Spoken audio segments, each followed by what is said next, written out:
The space station called Helios 7 was busy that day. Thousands of different alien species walked through the wide halls, buying and selling goods from across the galaxy. The air was filled with strange sounds as universal translators worked to turn alien languages into words everyone could understand. Jack Morrison pushed through the crowd with his supply list in hand. He was a cargo hauler, which meant he flew his small ship from place to place, moving boxes and supplies for anyone who would pay. His ship was named the Wanderer, and it was old but reliable. Jack had docked at Helios 7 that morning to buy fuel and food before his next job. As Jack walked past the main marketplace, he heard shouting near the lower docks.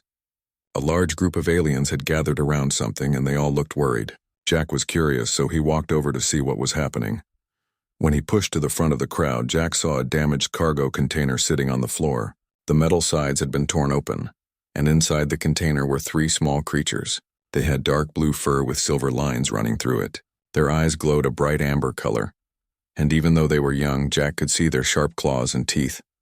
The 3 creatures were huddled together in the corner of the container. They looked scared. The smallest one was shaking.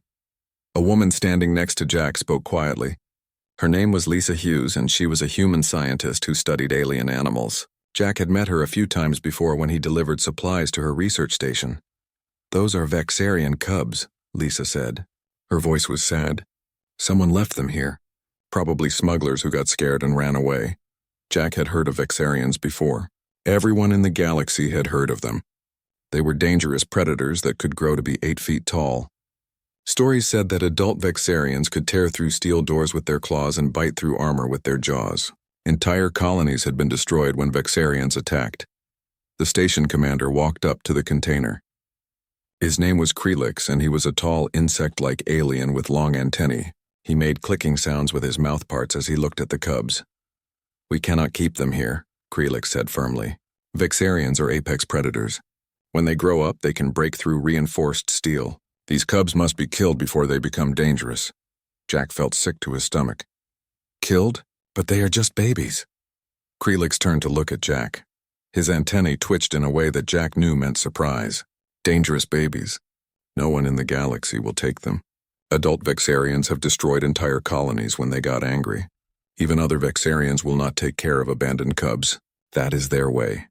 The 3 cubs made soft crying sounds. They pressed closer together, trying to comfort each other. The smallest one, who was only about as big as a house cat, looked straight at Jack. Its amber eyes were full of fear and intelligence. Jack could see that the cub understood what was happening. Lisa put her hand on Jack's arm.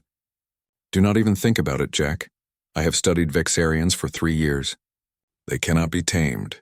Every single person who tried to raise one ended up dead. It always ends badly." But Jack could not look away from those frightened eyes. He had grown up on one of Earth's frontier colonies, far from the big cities. His family had worked with wild animals, helping injured creatures and raising orphaned babies. His mother had always told him that fear turned misunderstood animals into monsters in people's minds. Jack remembered a time when he was 10 years old. A wounded predator had wandered near his family's farm. All the neighbors wanted to kill it, saying it was too dangerous. But Jack's mother had treated its injuries and fed it until it was strong. Then she let it go. The animal never hurt anyone. "I will take them," Jack said loudly. The crowd went silent. Then everyone started talking at once. Some aliens backed away from Jack like he was crazy. Others laughed, thinking he was making a joke. Krelix's antennae twitched again. "You will sign papers that say this is your choice. When the cubs grow up and attack you, the Galactic Council will not help. You will be alone." "That is fine," Jack said. "Give me the papers." Lisa grabbed his shoulder hard. "Jack, this is crazy. You will be dead within a year. Maybe sooner." Jack knelt down next to the container. He moved slowly and kept his hands where the cubs could see them. He had learned from his mother that scared animals needed to see that you were not a threat. The largest cub watched Jack carefully. After a moment, it crawled forward a little bit.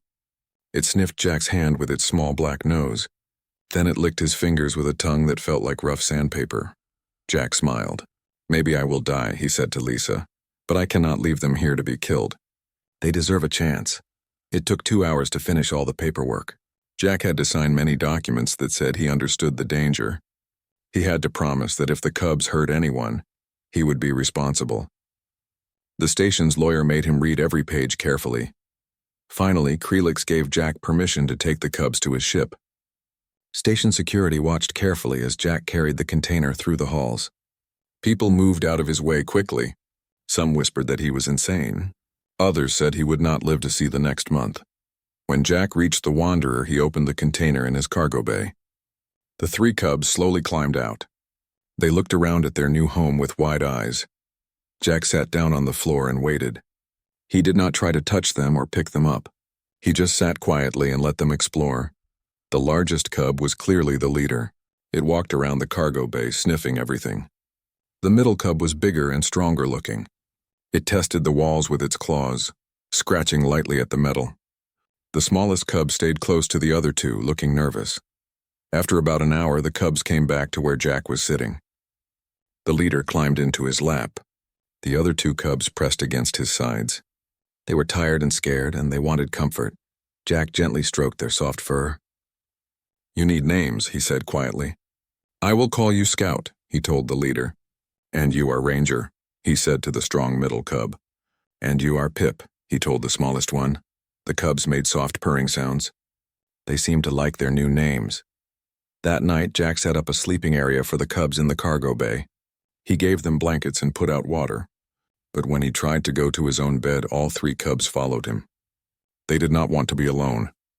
Jack ended up sleeping on the cargo bay floor with 3 Vexarian cubs curled up against him. Their purring was loud, and Ranger kicked in his sleep, but Jack did not mind. Before he fell asleep, Jack thought about what he had done. Everyone said he was going to die. Maybe they were right. Vexarians were the most feared predators in the galaxy. But as Jack felt the cubs sleeping peacefully against him, he thought maybe everyone was wrong about them. These were not monsters. They were just scared children who had been abandoned and left to die. Jack had saved them, but he knew the hard part was just beginning. He had to figure out how to raise 3 of the most dangerous creatures in the galaxy. As the Wanderer's engines hummed quietly, Jack finally closed his eyes. Tomorrow he would start learning how to care for his new family. Tomorrow the real challenge would begin. The first week with the cubs was harder than Jack had imagined. Scout, Ranger, and Pip were full of energy. They ran through every room of the Wanderer, climbing on things that should not be climbed on. They knocked over boxes and tore up Jack's spare clothes with their sharp claws. But the biggest problem was food. Jack tried giving them regular meat from his storage, but the cubs just sniffed it and walked away. He tried different types of protein paste. They refused that too. After 3 days, Jack started to panic. The cubs were getting thinner. Jack called Lisa on the communication system. Her face appeared on the screen and she looked worried when she saw him. "They will not eat," Jack said. "I have tried everything, but they just turn away from the food." Lisa thought for a moment. Vexarians are carnivores, but it is not just about the meat itself. They need to hunt. Their minds are built for chasing and catching prey. If you just give them food, their instincts tell them something is wrong. Jack looked at the 3 cubs sleeping in the corner. They looked so small and helpless. "How do I let them hunt on a spaceship?" "You have to make them think they are hunting," Lisa explained. "Use your brain, Jack. You are good at solving problems." After the call ended, Jack went to his storage room. He found some old repair drones that he used to fix the outside of his ship. The drones could fly around on their own using simple programming. Jack spent the next few hours working. He programmed the drones to fly in random patterns around the cargo bay. He attached small pouches of protein paste to each drone. When a cub caught a drone, the pouch would open and release the food. When Jack released the first drone, the cub's heads snapped up immediately. Their eyes locked onto the moving target. Scout crouched low, her body tense. Ranger and Pip spread out to the sides, then Scout jumped. She moved so fast that Jack barely saw her leap. Her claws caught the drone and brought it down.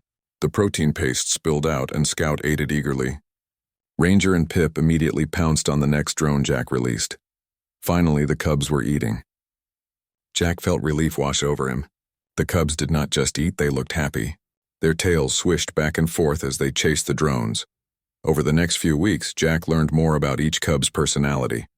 Scout was the smartest. She learned the drone patterns quickly and started predicting where they would go. Sometimes she would wait in the perfect spot and catch a drone the moment Jack released it. Ranger was strong. Even though he was not as fast as Scout, he could leap higher and hit harder. Once, Ranger jumped so hard that he dented the wall of the cargo bay. Pip was the smallest, but he was incredibly quick. His reflexes were better than the other two. He could change direction in mid-air and catch drones that seemed impossible to reach. Jack started teaching the cubs simple commands. He used hand signals and simple words. Scout learned the fastest, but all three cubs were smart. Within a month, they understood basic instructions like stay, come, and quiet. But the most important moment came during a solar storm. Jack was flying through a dangerous part of space when his ship's sensors warned him about incoming radiation. He had to pass through it. There was no other route to his destination. The radiation hit the ship hard. The lights flickered and went out. Emergency power kicked in, but the artificial gravity system failed. Suddenly, everything in the ship started floating. Jack grabbed onto his pilot chair, but the cubs were not ready. They started floating through the air, crying out in fear and confusion. Their legs kicked uselessly as they tried to find something solid. Jack pushed off from his chair and floated toward the cubs. He expected them to panic and scratch him in their fear. Wild animals often attacked when they were scared, but the cubs did not attack. Instead, they swam through the air toward Jack. When they reached him, they carefully wrapped their paws around him. Their claws stayed pulled in so they would not hurt him. All three cubs pressed against Jack's body, shaking with fear but trusting him to keep them safe. Jack wrapped his arms around them and held them close. "It is okay," he said softly. "I have got you. We are safe." The storm lasted for 6 hours. The whole time, Jack floated in the cargo bay with 3 Vexarian cubs clinging to him. He talked to them quietly, keeping his voice calm and steady. Slowly, the cubs stopped shaking. They still held on to Jack, but they were not as afraid. When the storm finally passed, gravity returned. They all fell to the floor in a heap. The cubs immediately checked on Jack, sniffing him and making worried sounds until they were sure he was not hurt. That night, something had changed. The cubs did not just see Jack as the person who fed them. They saw him as family. They had bonded with him in a way that went deeper than training or food. Word about Jack and his cubs spread through the trading routes. At every station where the Wanderer stopped, people gathered to see the human who was raising Vexarians. Most kept their distance. They still thought Jack was crazy and would soon be dead. One day, Jack docked at a station called Port Genesis to refuel. He was buying supplies when an old woman approached him. Her face was wrinkled and her hair was gray, but her eyes were sharp and intelligent. "You are Jack Morrison," she said. It was not a question. "Yes," Jack replied. "Do I know you?" "My name is Betty Grant. I am a pilot. I have been flying through space for 40 years. She paused and looked sad. "My husband and I tried to raise a Vexarian cub 20 years ago." Jack felt his heart sink. He knew what was coming. "The cub killed him when it grew older," Betty said quietly. "It happened during feeding time. One moment everything was fine, and the next moment my husband was dead." "The cub tore him apart." "I am sorry," Jack said. "He meant it," Betty nodded. "We made mistakes. We did not understand Vexarians. We treated the cub like a dog from Earth. We tried to be the boss, to dominate it. But Vexarians do not think like Earth animals. They do not follow leaders the way dogs do." She reached into her pocket and pulled out a small data chip. "This has all my research on it. Everything we learned before things went wrong. Vexarians understand partnership. They understand working together. They understand respect. But the moment you treat them like they are below you, they see you as prey." Jack took the data chip carefully. "Thank you. This means a lot. I hope you succeed," Betty said. "I really do. Maybe you can do what we could not." That night, Jack stayed up late reading Betty's research. It was full of useful information. He learned that Vexarians needed to feel useful. They needed jobs to do. Sitting around with nothing to do made them anxious and aggressive. The next day, Jack started giving the cubs responsibilities. Scout learned to watch the air quality monitors and alert Jack when the filters needed changing. Ranger helped secure cargo boxes when they shifted during flight. Pip used his excellent hearing to listen for mechanical problems in the engine. The cubs loved having jobs. They took their work seriously. Scout would sit by the monitors for hours, waiting patiently. Ranger checked every cargo strap twice. Pip would tilt his head and listen to the engines, making concerned sounds if something did not sound right. Jack realized that he was not raising pets. He was raising crew members. The cubs were part of his team now. They had their own work to do, and they took pride in doing it well. As the weeks turned into months, the cubs grew bigger and stronger. But they never showed any sign of aggression toward Jack. They protected him, they worked with him, and they trusted him completely. Jack started to believe that maybe, just maybe, he could prove everyone wrong about Vexarians. 6 months had passed since Jack took the cubs from Helios 7. The Wanderer was approaching a small mining station called Clearwater when Jack received an emergency message. The station was in trouble. Pirates had blockaded Clearwater Station. They were not letting any supply ships through. The people on the station were running out of food and medicine. They were desperate and willing to pay well for anyone brave enough to help them. Jack was not a fighter, but the money was good. More importantly, there were families on that station who needed help. He decided to try. As the Wanderer got closer to Clearwater, Lisa called him on the communication system. She looked worried. "Jack, turn around," Lisa said urgently. "There is a Corvan battle cruiser in that area. The Corvans have offered rewards for anyone who brings them information about ships carrying Vexarians." Jack knew about the Corvans.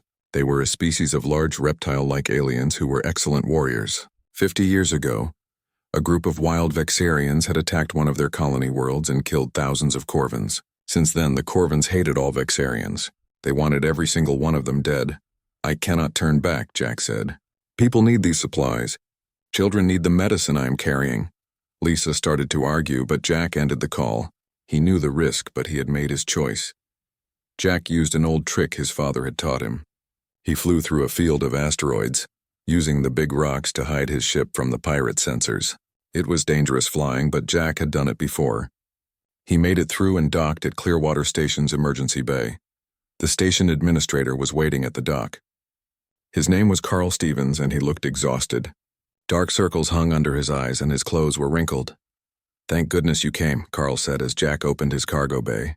"We have 60 families here. The children were getting sick without their medicine. You saved lives today, Morrison." Jack started moving the supply boxes with help from the station workers. Scout, Ranger, and Pip stayed in the ship like Jack had taught them. They knew to be quiet when there were strangers around. But then the alarms started blaring. Red lights flashed throughout the station. A voice came over the speakers, speaking in the harsh Corvan language before switching to standard language. "This is Commander Vex of the Corvan Defense Force. We know you are harboring dangerous animals. Surrender the human and the Vexarian creatures immediately, or we will take them by force." Carl's face went pale. "Someone must have reported you. The Corvans followed your trail through the asteroid field." Jack ran back to his ship. The cubs were standing at attention, their ears pointed forward.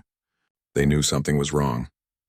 Through the ship's cameras, Jack could see Corvan soldiers cutting through the station's outer doors with plasma torches. A woman named Helen Price appeared. She was the head of station security. She carried a weapon, but Jack could see her hands shaking. "We will try to hold them off," Helen said. "But we are miners, not soldiers."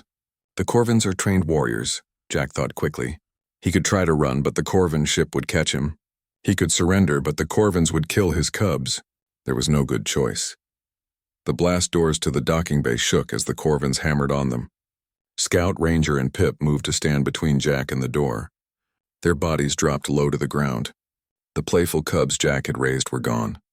In their place stood 3 focused predators. "No," Jack said firmly. "You 3 need to get back in the ship. This is not your fight." Scout turned and looked at Jack.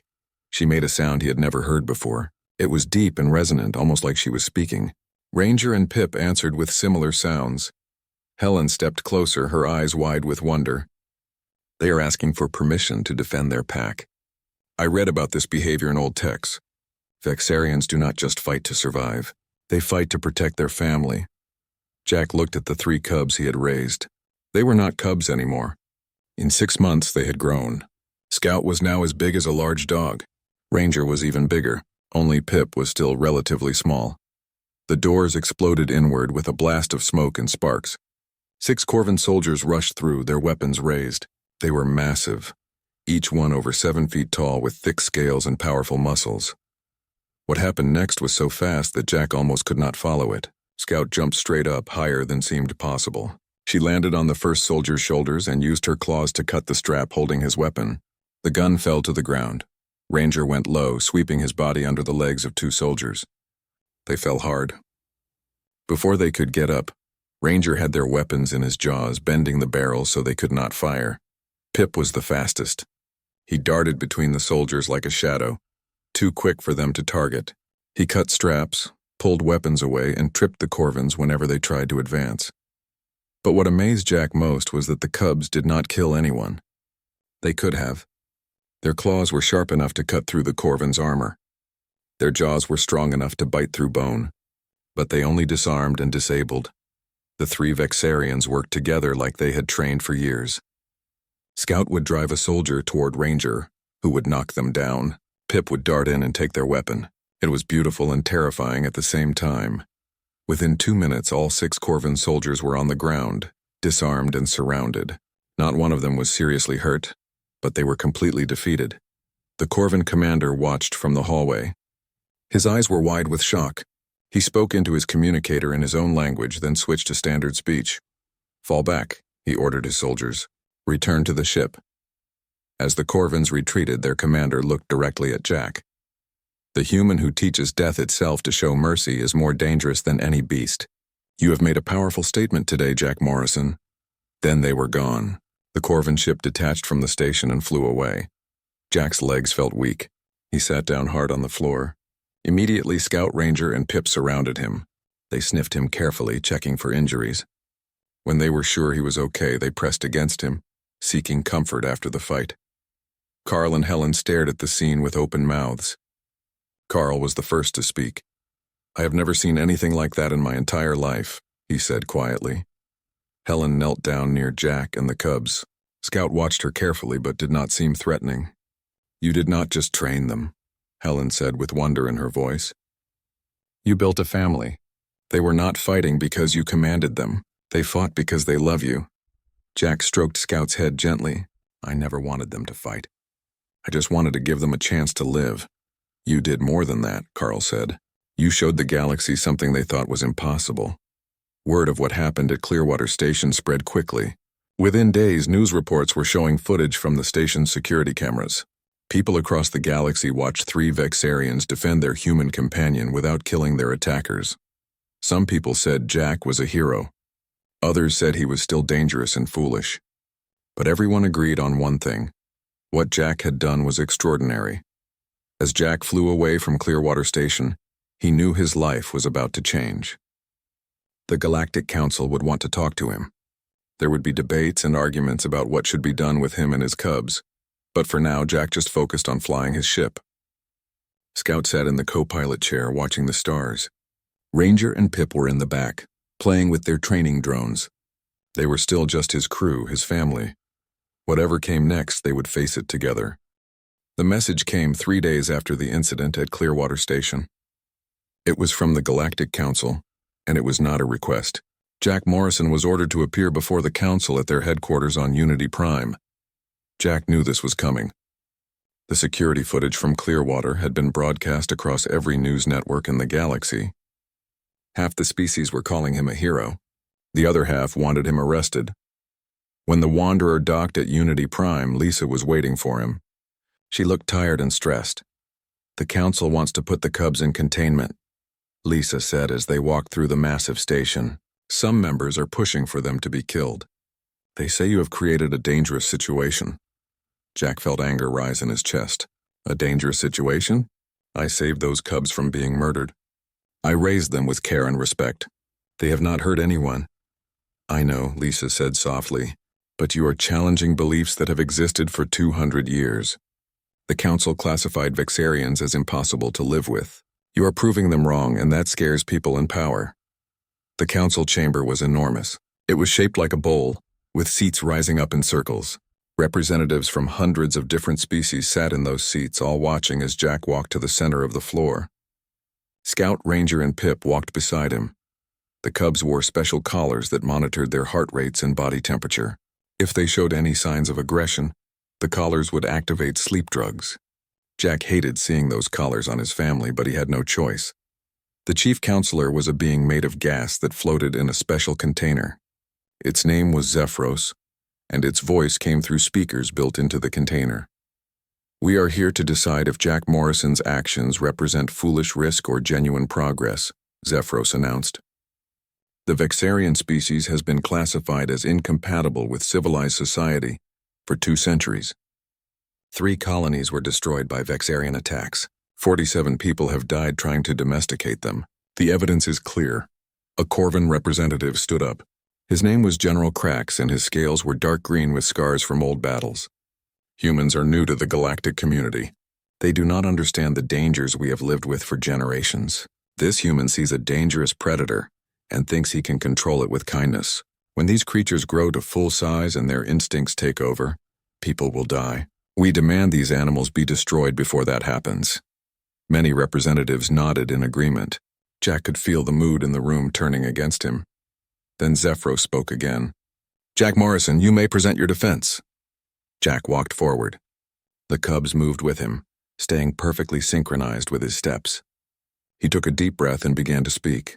"I am not going to stand here and tell you that I have tamed these cubs. That would be a lie. I did not tame them. I learned from them. I adapted to their needs instead of forcing them to adapt to mine." Jack activated a holographic display. It showed data from the past 6 months, feeding schedules, training sessions, behavioral observations, and medical records. "Vexarians are not mindless killers," Jack continued. "They are intelligent social creatures with complex emotions and needs. Every person who died trying to raise them made the same mistake. They treated Vexarians like earth animals. They tried to dominate them, to be the master. But Vexarians do not understand that kind of relationship." He showed more data, including research from Betty Grant. "Vexarians understand partnership. They understand mutual respect. They need to contribute to their community. When you treat them as equals who have value, they respond with loyalty and cooperation." General Krax spoke up again. "Words and data mean nothing. These creatures attacked my soldiers. That proves they are dangerous." "They defended me," Jack corrected, "and they did it without killing anyone. Your soldiers came with weapons to take my family by force. Scout, Ranger, and Pip could have killed every one of them. They have the claws and teeth to do it. But they chose not to. They disarmed your soldiers and stopped the threat without taking lives. That shows incredible restraint and intelligence." Lisa stepped forward. As a scientist, her words carried weight. "I have studied Vexarians for years. I thought they were impossible to work with. But Jack proved me wrong. He succeeded because he did not try to change what Vexarians are. He accepted them and built a relationship based on trust." She displayed her own research on the holographic screen.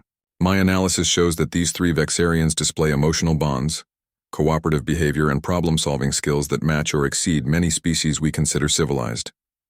The only difference is that we never gave Vexarians a fair chance." The chamber erupted in debate. Representatives argued loudly in dozens of different languages. Some were angry, some were curious, and some were convinced. The argument went on for hours. Finally, Zephyros called for silence. "We will take a recess to consider the evidence. Jack Morrison, you will wait in the antechamber." In the waiting room, Jack sat with his cubs.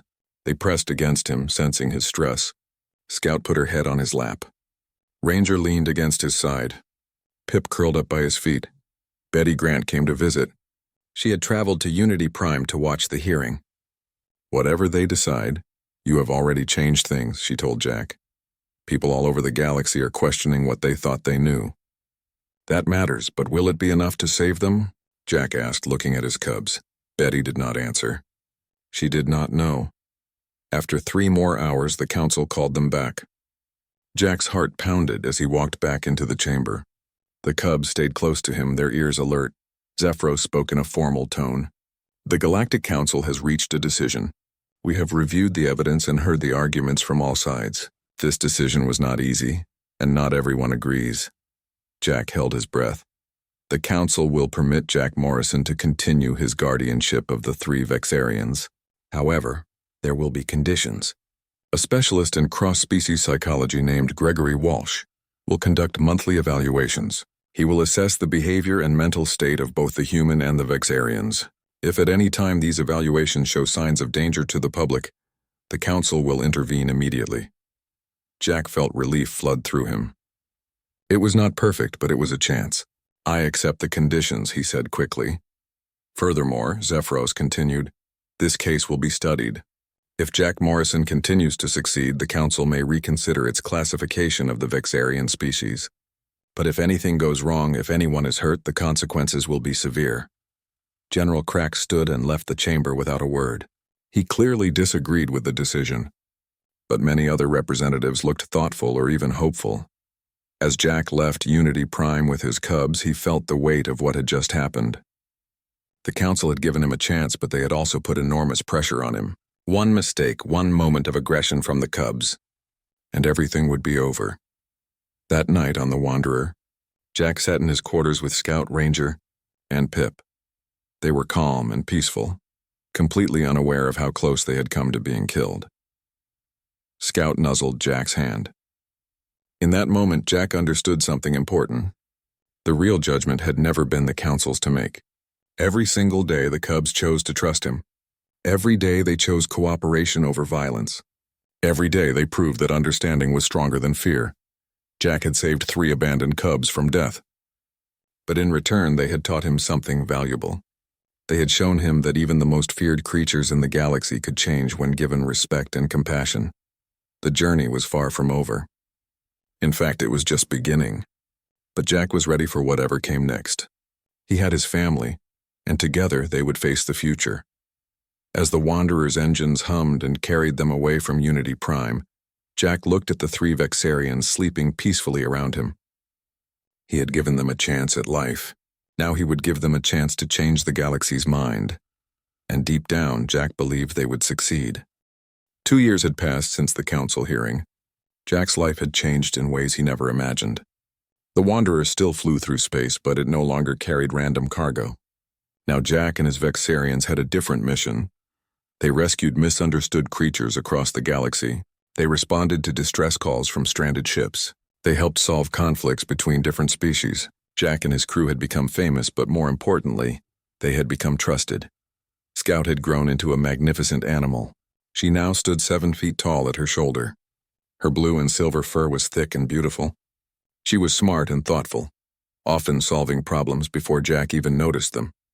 Ranger was slightly smaller than Scout, but incredibly strong. He could move heavy equipment that would normally require machines. His loyalty was absolute, and he took his responsibilities seriously. Pip had grown too, though he was still the smallest of the 3. But what he lacked in size, he made up for in speed and cleverness.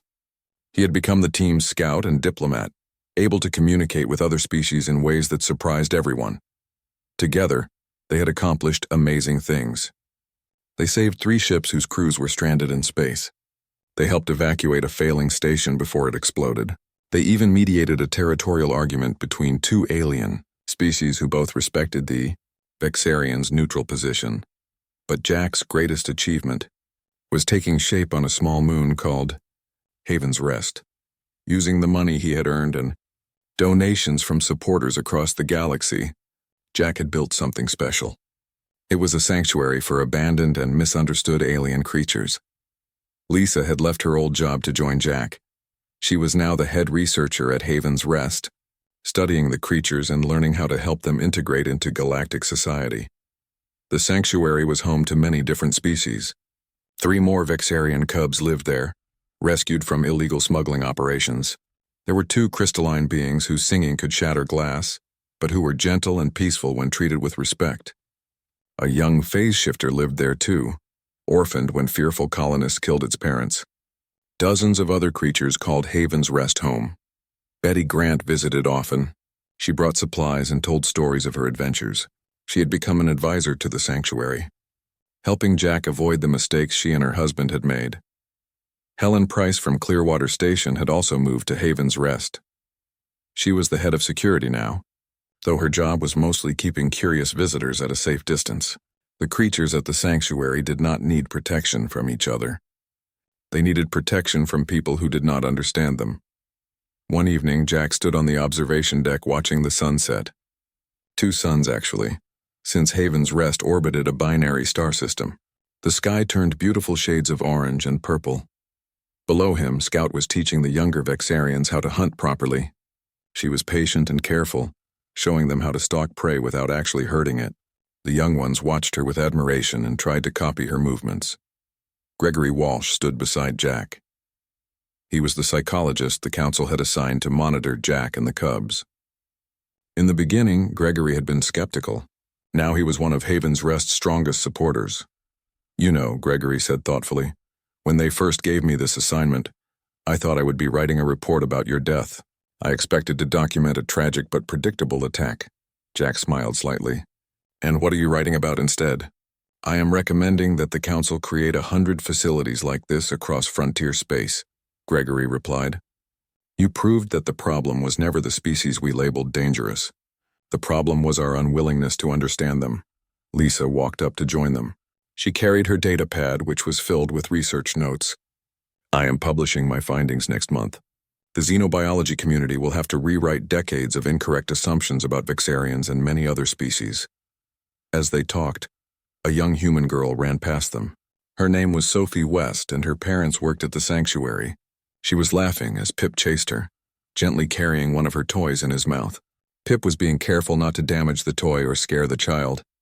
The sight should have been terrifying. Pip was large enough to hurt Sophie badly if he wanted to. His jaws could snap her bones easily, but instead he was playing with her like a gentle giant, making sure she was safe and happy. That right there, Gregory said, pointing at Sophie and Pip, is worth more than any research paper. That is proof that coexistence is possible. Jack felt Scout's presence before he saw her. She had finished training the younger cubs and came to check on him. Scout pressed her massive head against Jack's shoulder, a gesture she had done since she was small. It was her way of saying she cared about him. Ranger and Pip joined them on the observation deck. The family was together again, watching the double sunset paint the sky with colors. We are just getting started, Jack said quietly. Imagine what the galaxy could become if more people chose understanding over fear. In the distance, one of the crystalline beings began to sing.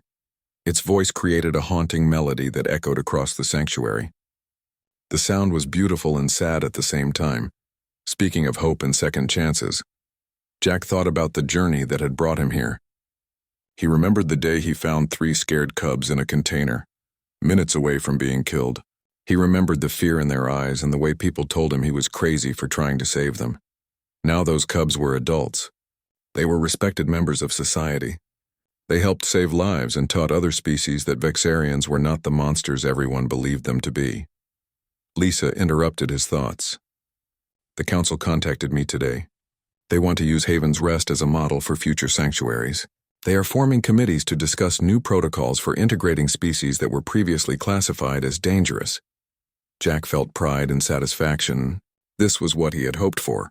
Not just saving 3 cubs, but changing how the entire galaxy thought about misunderstood creatures. How many species are currently classified as incompatible? Gregory asked Lisa. 47, Lisa answered. 47 species that the galaxy has given up on. But if we can help them the way Jack helped the Vixarians, imagine how much richer our society could become. The stars began to appear in the darkening sky. Jack looked up at them and thought about all the worlds out there. How many of them had creatures like his cubs, waiting for someone to give them a chance? How many abandoned young were out there right now, scared and alone? Scout made a soft sound, almost like she was reading Jack's thoughts. She understood that their work was far from finished. Betty Grant joined them on the observation deck. She looked out at the sanctuary she had helped build. Your mother would be proud of you, she told Jack. You remembered what she taught you about seeing past fear to the truth underneath. Jack nodded. His mother had always believed that misunderstood creatures were not monsters. They were just different, and different scared people. She had taught him to look deeper, to see the individual rather than the stereotype. That lesson had saved 3 lives. Now it was changing an entire galaxy. As the night grew darker, the sanctuary's lights came on. Warm yellow light spilled from the buildings where the rescued creatures lived.